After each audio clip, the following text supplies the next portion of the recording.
Hello, welcome to another edition of Sally's Astrology Book Club. We are still talking about Donna Cunningham's book, The Moon in Your Life, being a lunar type in a solar world. And so last week we talked about a chart example of a woman who Donna Cunningham talked about experiencing a lot of lunar stresses in her life, Karen Carpenter. This week we're going to talk about a man who has also demonstrated a lot of lunar stresses in his life. And Donna Cunningham has an interesting chapter on men and the lunar type. We all have moons, men included. And she said men face a particular high barrier because they're expected to be solar types in this solar world. You know, very self-directed, very ambitious, very successful. But she said men are also expected to channel the Mars energy in their chart, almost to the exclusion of anything else. You know, men are expected to be aggressive and competitive and winners. And so she said that the consequence of this in our society is that men often suppress their lunar nature. Whatever the needs of their body are, the needs of their spirit, when they've pushed themselves too far and need to take a break. She said that's just one of those things which I hope is changing now. But when she wrote the book in the 70s and then rewrote it in the 90s, I think the era of toxic masculinity was still running very strong. And so she said the consequence of men having to downplay, push down, repress their lunar nature is we see statistics among men that are pretty chilling. 80% of all violent crimes are committed by men. More men than women, the majority of men commit domestic violence. The majority of suicides are by men. Also, depression. The numbers of problems with depression are higher among men. And so she said, we as a society pay a very high price for not giving men the opportunity to develop and cultivate their lunar nature.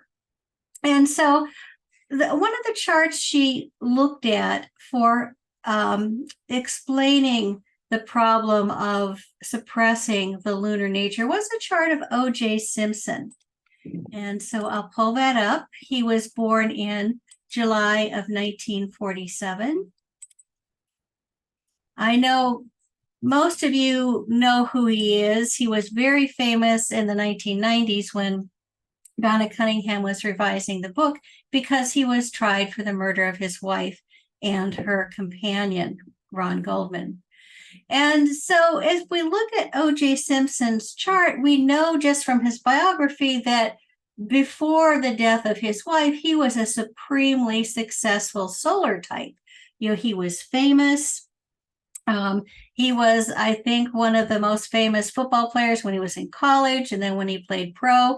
And then after his football career was over, he went on to have a very good career as a spokesperson, even an actor in comic movies. He made a lot of money. So to the world, a very successful person. And we can see this in his chart that he would really function well in the solar world by seeing that he had this sun, the solar energy of his chart was in sextile to his midheaven. And so he was able to get his energy to shine his light out into the world. We also know him as someone who was a very Martian person, you know, a successful athlete. And so if we look at his Mars in his chart, we see that it is in conjunction with the North Node, which amplifies it. He was known as being very fast, very quick, very dexterous. And then he also was quite a successful golfer later. So we look at Mars in Gemini as emphasizing an athlete who's very quick, got great reflexes, can move very fast. And so we see that this Mars in his chart is also in sextile to his first house, Saturn, which gave him that ambition, that drive, and then the physical strength to carry out the physical feats of strength that he had to do as an athlete. We can notice too that this sun enjoys a trine to Jupiter. And so in the chart, we see Jupiter down here in Scorpio in his fourth house with his IC. So he was able to draw on some very strong, almost primal power to bring his light into the world. We also see that this Uranus here in his chart, along with Mars, are in the house of what would rule for someone who's famous, their audience, their fans, their base. And so that Mars sextile Saturn helped him very actively pursue fame. And he was notoriously very good with fans, willing to pose for pictures, sign autographs, always that smiling face.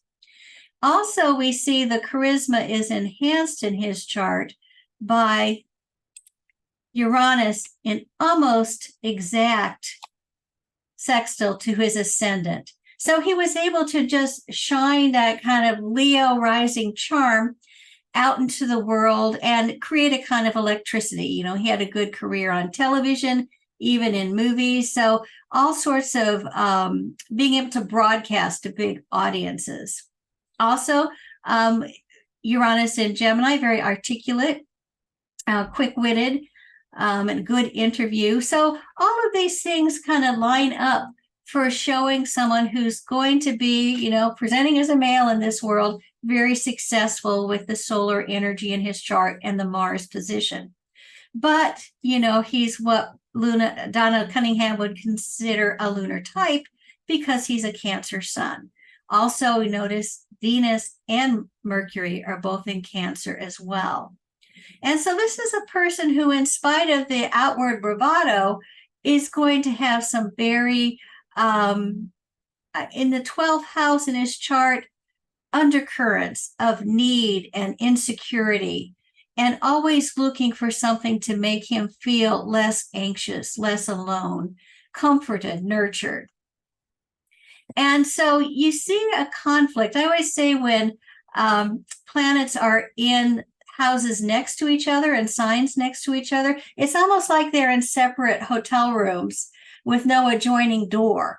And so you go into one room and then you have to go out and go into the other, and the two never really connect. And so we see this sun that rules that Leo first house, ascendant, and his chart is in this hidden place. So over time, he's learned to build up his own sense of security by creating this very leonine smiling face. When he was first arrested after the murder of his wife and Ron Goldman, people were shocked because it was like the first time we saw pictures of O.J. Simpson when he didn't have just this great big genial smile. And so we see that he's got then a smiling face that hides a lot of insecurity, a lot of angst, that a sense of needing to be nurtured but not knowing how to look for it in his chart. But you think, oh, well, if you look at the position of the ruler of these Cancer planets, you see that it's this Pisces moon, which is an almost exact trine to his Mercury. And so what's interesting was that he was able to, remember, watch out for trines. They aren't always helpful. He was able to, through his connections with others, through his fame, was able to get almost like the superficial level of what he was looking for from other people, but never quite the real thing. And so we notice that this moon is in a unique position in his chart.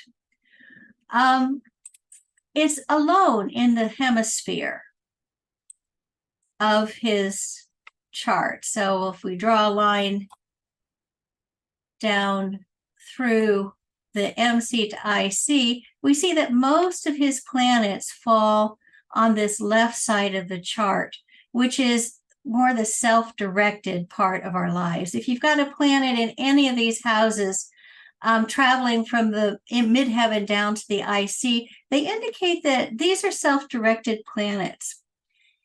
When planets fall on the other side from the IC to the midheaven, this says that these are planets that are more dependent on others. These planets are more others directed. And so while you've got this very strong solar type, very strong Martian type, he's able to make things happen for himself. He's very self-directed. This moon over here is by itself. And this moon is a significant planet in O.J. Simpson's chart because it rules his Cancer sun and Venus and Mercury Cancer planets. And so this moon over here is also in the strange position of being in the 8th house. And this is kind of an odd place for any planet. And I've spent a lot of time thinking about 8th house planets and wondering how they operate, because they can be a lot of different things. But I think one way to understand an 8th house planet is we think of the 8th house as being kind of the sinking time of the late afternoon. That's when the sun has been overhead and is starting to move down towards the horizon. And so think about how you feel like about 3:30, 4 o'clock, that like your energy is just slipping away. You could take a nap, you need some caffeine. There's just not much life force with you during those kind of sinking times of the late afternoon. And so an 8th house planet, Hellenistic astrologers call the 8th house an idle place. And so a planet here struggles a bit to get integrated into our lives because it's expressing a lot of, actually it's having a difficulty expressing because it is in this idle place. It's also, we think about a moon here would be someone who's got some emotional issues, some insecurities, angst, fear, because all of these feelings can rush in on you towards that end of the afternoon. Like, I don't know what I'm doing with my life. I just have no energy. And so that moon over here, notice it's in that 150-degree aspect to the ascendant. So here's O.J. Simpson's life force, that strong Leo ascendant, and he's got this Pisces moon over here that's just all over the place and has all sorts of feelings. And there's no way that he can get that incorporated into his life in any sort of conscious way. And so Donna Cunningham, in talking about his chart, said that this indicates someone who's looking for his dream woman. That Pisces moon in this very insecure 8th house, he's looking for that woman who's going to transform his life and to make him into the glorious person that he believes himself to be. And so while he was very successful, in his life and attracted women to him, he never quite found what he was looking for.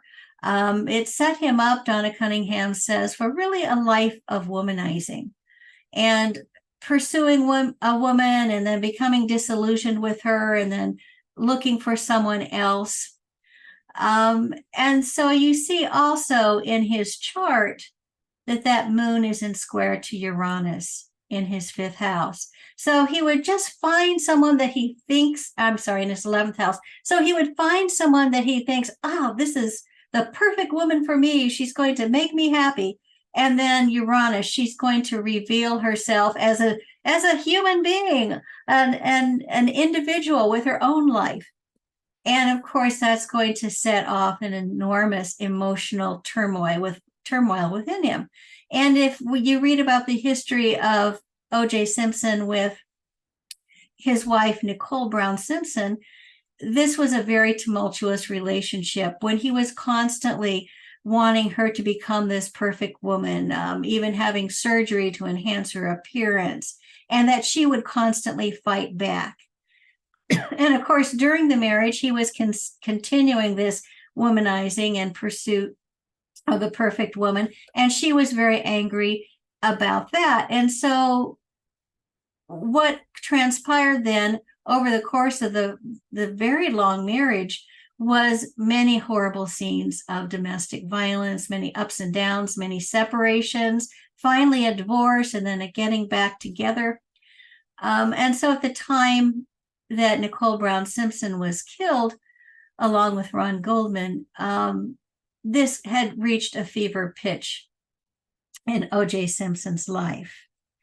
And we also know that he had this kind of, you see that Jupiter down here on the fourth house, on the IC in the fourth house, which is trine that the Cancer planets. This is someone who had a deep need for home and family. That with this moon here in such a flaky place, he kept sabotaging. The day of the murder, a companion reported talking with him, with O.J. Simpson, and he was lamenting that he didn't have his wife and his children in his house anymore. He was longing for the white picket fence, he said. On the day of the murder, he went to his daughter's dance recital and was shut out by Nicole and the rest of her family. These were people who had been his family. In fact, part of this kind of getting what he wanted from people was in being supremely generous. And he had been financially generous, not just to Nicole, but to her entire family, setting her parents up in business and putting her sister through college. And so at this point on this day, he was being completely shut out from these people that he had considered his family. And so came home, and then the rest, of course, is something that you can listen to in podcasts and read in books. But in any case, you can see that these Cancer planets just never quite came into his conscious life. It's almost like he knew what he needed, but was not willing to pay the price of giving up that pursuit of the dream woman, that woman who could make him happy and could do everything for him. I guess you could say it's kind of the dream of an ultimate narcissist, that you're going to find that perfect woman, that perfect family who's going to just be everything to you, but that you are not expected to be anything for them. If we look at the actual day of the murder, there's so much to unpack in this chart that I can't even begin to go through it all, but I just wanted to look at the outer planets and how they are affecting O.J. Simpson's chart. Of course, first, this Uranus that squares his moon, the sun is right there with Uranus. But we also note that Pluto on this day has been moving through his fourth house, so for a number of years, so bringing lots of upheaval, endings and beginnings, deaths and rebirths within his own family. And Pluto is very strong with the North Node at this time, and both of them are square his ASDC DS horizon. And so at this point, he has lost the family that gave him identity, the relationship that he could control. Remember that Jupiter down here on his IC, someone who liked to control the domestic sphere. And so this is a very chilling aspect in his chart on that day. And then we see also that this was a time in history when, this is an unusual aspect, we had Uranus and Neptune together, starting a conjunction. So in his sixth house of crisis, and it's opposing his Cancer planets.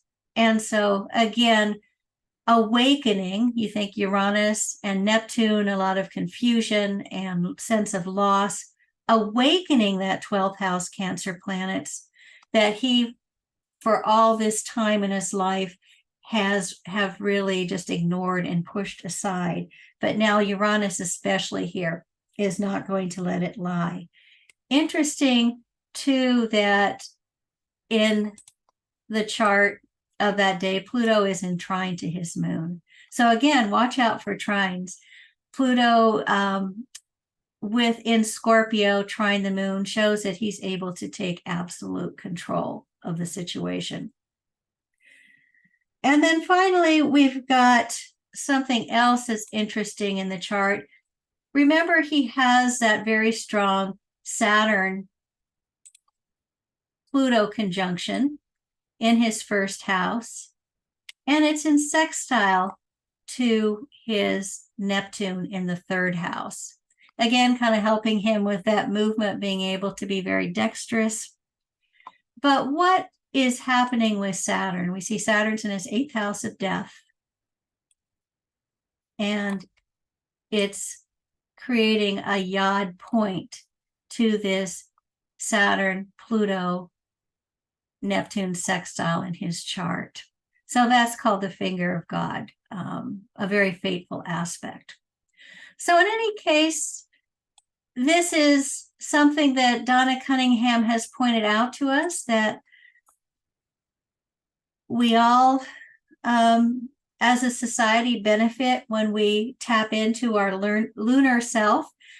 She doesn't say that we all need to be touchy-feely every single minute of the day, that we live in a sun-dominated world. We need to be solar beings and push ourselves forward and work towards our dreams and goals and mission. But we also need to remember that we are human bodies and that we are tender spirits, and that to find a balance between tending the solar energies in our chart and finding ways to make that lunar being comfortable, satisfied, and at peace in this world. So thank you very much for joining me, and I look forward to seeing you next time. Bye.